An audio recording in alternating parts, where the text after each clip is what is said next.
오늘 올해 마지막 주일이라서 설교 제목을 송구합시다 이렇게 정했고요. 새해 맞이 감사 예배 때 설교 제목은 정해졌죠. 영신합시다 이렇게 할 예정입니다. 송구라는 발음 하나 있지만 이게 한자어이니까 여러 의미를 그렇게 담고 있는데요. 먼저 화면 보시면 첫 번째 송구라고 했을 때는 매우 두렵고 거북함이라는 그런 뜻이 있어요.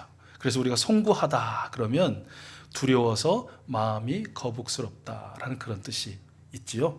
두 번째 송구 보시겠어요? 두 번째 송구는 우리가 잘 아는 대로 옛것, 묵은 것을 보내다라는 그런 의미가 있어요. 그래서 송구 영신했을 때는 묵은 해를 보내고 새해를 맞이한다라는 그런 뜻이 있는 것이죠. 그래서 제가 이 두 가지 송구 단어를 넣어서 이런 말을 기록했는데 오늘 송구합시다의 풀 버전입니다. 제목의 풀 버전 보여주시겠어요? 우리 같이 한번 읽어보겠습니다. 시작. 주님께 송구하지 않도록 우리 함께 송구합시다. 말의 단어의 의미를 한번 생각해서 다시 한번 읽어볼까요? 시작. 주님께 송구하지 않도록 우리 함께 송구합시다. 이제 전체 주제를 들으셨으니까 더 이상 할 필요는 없는데요. 그 내용을 좀 자세하게 잠시 좀 살펴볼게요.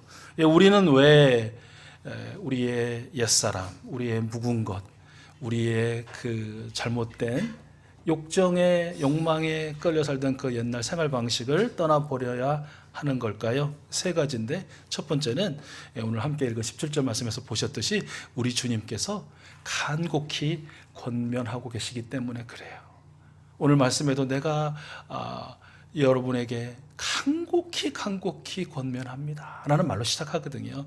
이것이 물론 사도 바울의 입에서 나온 말이긴 하지만 그를 통해서 기록된 말씀이긴 하지만 이것은 주님의 말씀이고 또 주님의 기록인 줄로 믿습니다.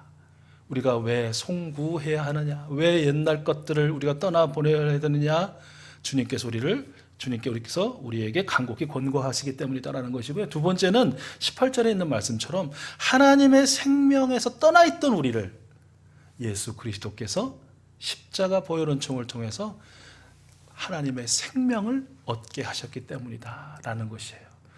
한마디로 하면 죽을 수밖에 없는, 그리고 그 죽음의 자리에 머물러 있던 우리를 십자가를 통해서 삶의 자리, 영생의 거처로 옮겨주셨기 때문에 우리는 예수 그리스도 십자가를 받아들이기 그 이전의 구습들을 떠나보내야 한다라는 것이죠. 세 번째는 21절의 말씀 기록처럼 우리가 지금 열심히 예수 그리스도 안에서 예수 그리스도의 말씀으로 가르침을 받고 있기 때문에, 우리가 가르침을 받고 있지 않다면, 누군가가 그에 대해서 알려주고 또 깨닫게 해주고 가르쳐주지 않는다면 안 하는 거는 누가 뭐라고 하겠어요. 그런데 가르쳐주고 계신데, 깨닫게 해주고 계신데, 알게 해주시고 계시는데도 불구하고 하지 않을 수 없다라는 것이에요. 왜 우리가 옛 구습을 떠나보내야 하느냐? 예수님 안에서 우리 예수님께서 우리를 가르쳐주고 계시기 때문이다라는 것이에요. 그래서 이렇게 22절은 말씀하세요. 우리 한번 22절 화면을 보시고 같이 한번 읽어볼게요. 시작. 여러분은 지난날의 생활 방식대로 허망한 욕정을 따라 살다가 썩어 없어질 그 옛 사람을 벗어버리십시오라는 거예요. 벗어버린다는 얘기는요, 앞에서도 제가 말씀드렸지만 완전히 떠나보낸다는 거예요. 그리고 내다 버리는 걸 말해요. 단순히 벗었다 다시 입었다, 벗었다 다시 입었다, 벗었다 빨아서 다시 입다, 그런 의미가 아니에요. 벗어버린다는 의미는 떠나보내는 것이에요.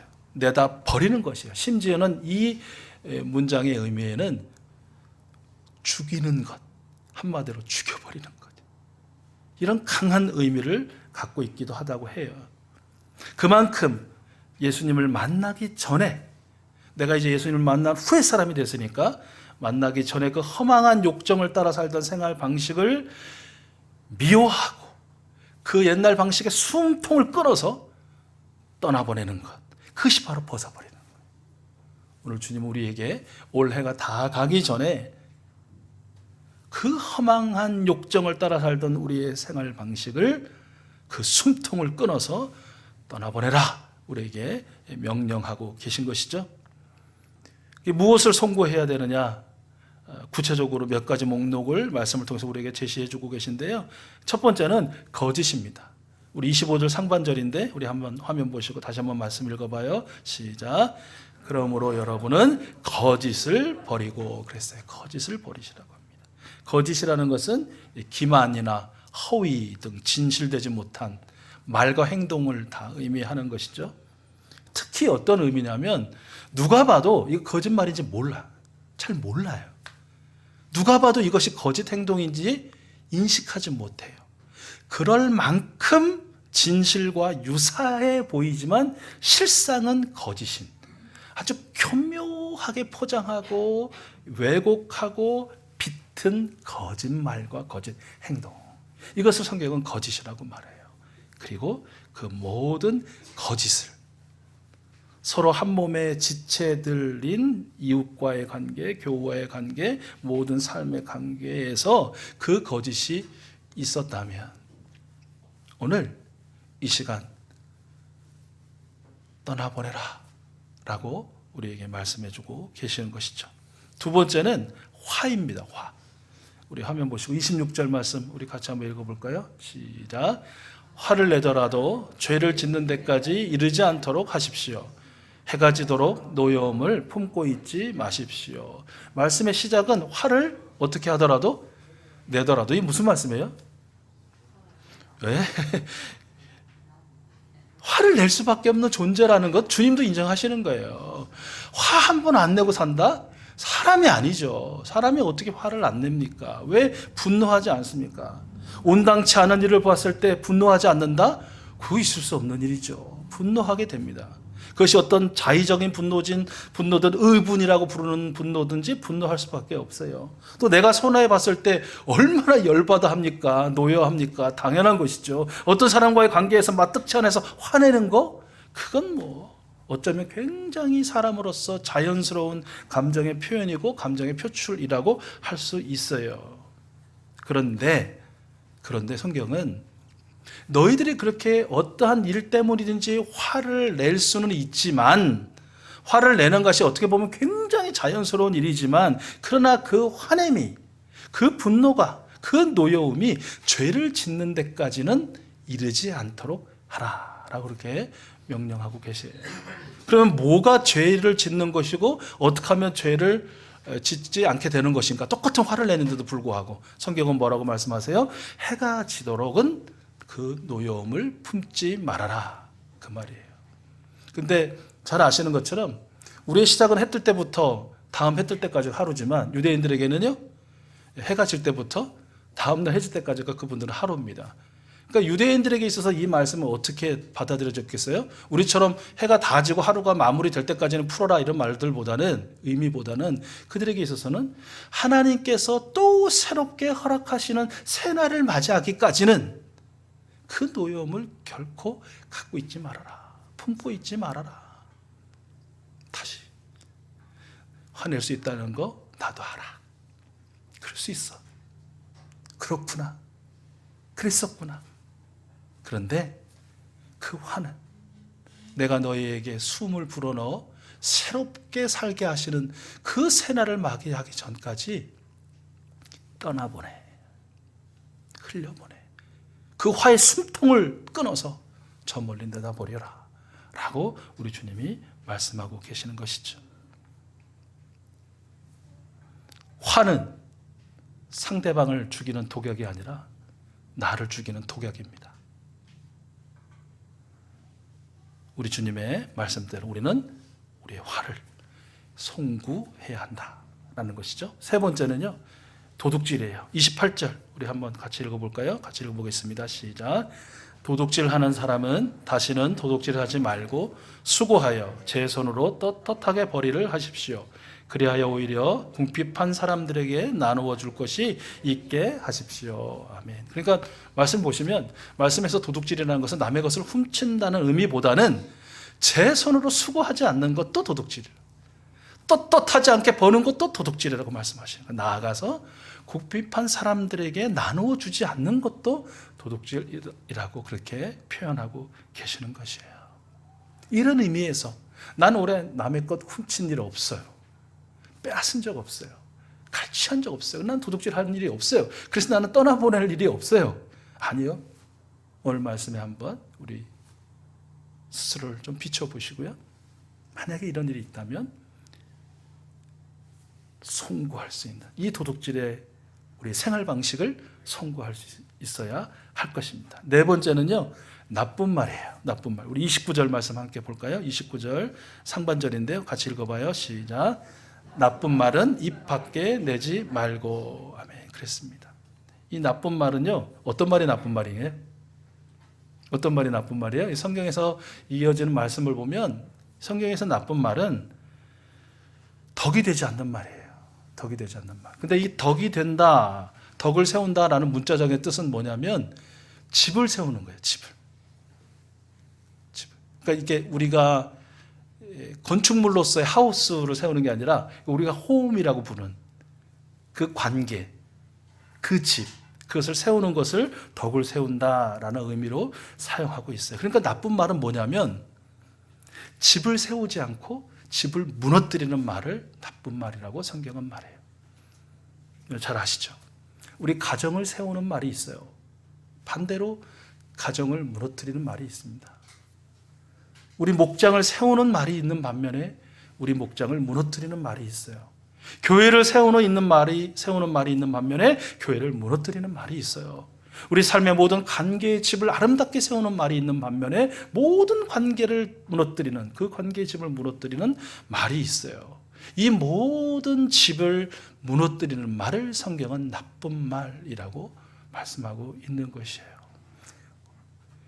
누가 이거를 말해주지 않아도 가장 잘 아는 사람은 나죠.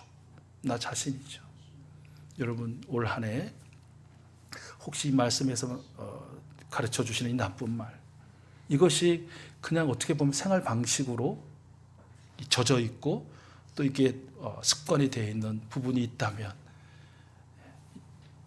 송구하는, 떠내버리는, 숨통을 꺼내서 내다버리는 그런 은혜가 있기를 소원하고 축복합니다. 31절 말씀 읽으셨지만 이와 더불어 모든 악독과 격정과 분노와 소란과 욕설을 모든 악한 생각과 악한 의지에 함께 다 내버리라, 송구하라 라고 우리에게 말씀해 주고 계셔요. 왜 그러냐면 그 모든 것들은 우리 하나님의 성령을 슬프게 하는 일이기 때문이다 라고 말씀하고 있어요. 예수님을 모셔드린 우리 안에는 하나님의 영이시요 그리스도의 영이신 성령님께서 살고 계신 줄로 믿습니다. 우리의 아멘 여부와 상관없이 예수님을 나의 주 나의 하나님으로 고백하고 그분을 모셔드린 우리 안에는 하나님의 영이시요 그리스도의 영이신 성령님께서 내 주 들어와 살고 계십니다. 그러면 단순히 에헴 하고 우리 안에 들어와 사시는 것이 아니라 보혜사, 뭐예요?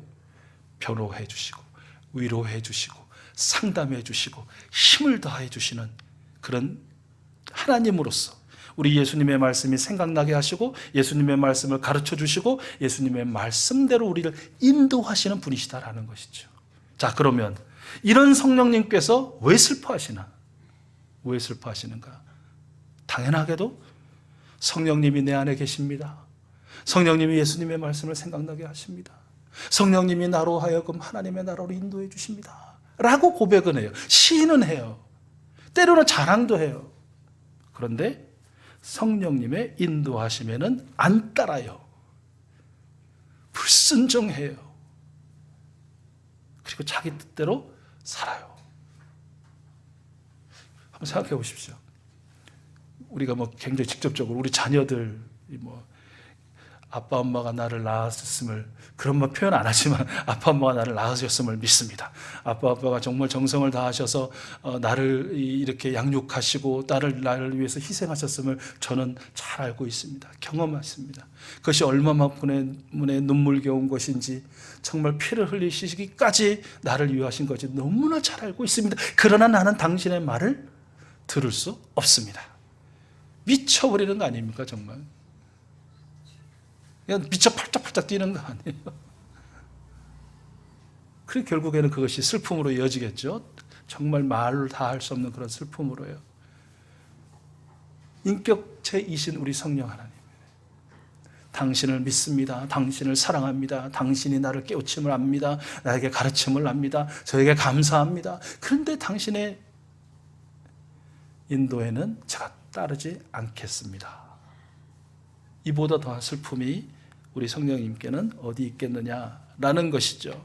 우리는 성령님을 슬프게 하는 우리 옛날의 그 구습들, 여전히 내 뜻대로 내 마음대로 살고자 하는, 내가 하나님의 자리를 차지하고 하나님이 되고자 말하고 행동하고 생각했던 이 모든 것들을 송구해야 합니다. 말씀을 정리하죠.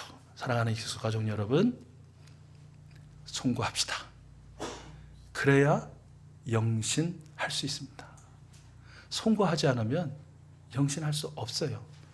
송구하지 않으면 말을 바꿔야 됩니다. 단어를. 어떻게? 송구영신이 아니라 송구영구. 영원한 영구로 사는 거예요. 송구합시다. 성령님을 슬프게 하는 우리의 불순종 송구합시다. 거짓, 화, 도둑질, 나쁜 말, 악독, 격정, 분노, 소란, 욕설을 모든 악의와 함께 송구합시다. 우리 다시 한번 처음에 읽으셨던 이 결단문을 한번 읽고 우리 같이 기도했으면 좋겠어요. 같이 읽겠습니다. 시작. 주님께 송구하지 않도록 우리 함께 송구합시다. 아멘.